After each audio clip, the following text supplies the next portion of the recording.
यहाँ दासढुङ्गा भन्ने ठाउँमा छौँ। यो चाहिँ दासढुङ्गाबाट देवघाट जाने पुल। मेरो बाइक त्यहाँ छ। यो चाहिँ त्रिशुली बगेर मर्स्याङदिने आमामा क्या सही देखिन।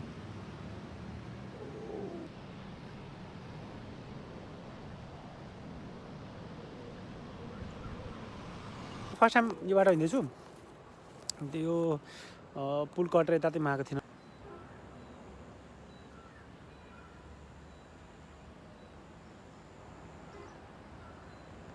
देवघाट आइपुगिसकेको छु र देवघाट मन्दिरमा छु। अहिले चाहिँ अब म यहाँ बास बस्नको लागि चाहिँ कुरा गर्नेवाला छु। देवघाटमा चाहिँ कस्तो राम्रो सुविधा के छ भन्दाखेरि हामी आश्रममै बस्न पाउँछौँ। हामी यहाँ नाम लेखाउनु पर्ने हुन्छ र सँगसँगै पहिला आउँदाखेरि चाहिँ सवारी साधन राख्ने चाहिँ उ थिएन। अहिले चाहिँ सवारी साधन पनि यहीँ राखिदिनु हुँदो रहेछ। यहाँ चाहिँ मेरो बाइक राखेको छु अहिले र भरे यहाँ प्रसाद ग्रहण हुन्छ 5 बजेपछि चाहिँ घन्टी बज्छ। अनि यहाँ हाम्रो साँझको आरती भइसकेपछि प्रसाद ग्रहण गरिसकेपछि अनि मलाई चाहिँ यहाँ रुम छ मेरो चाहिँ भरे म त्यहीँ सुत्नेवाला छु। रुम देखाइदिन्छु भन्नुभएको छ। सो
बिस्तारै बिस्तारै बाबा बिस्तारै बिस्तारै ल।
यतै आउने हो पछि।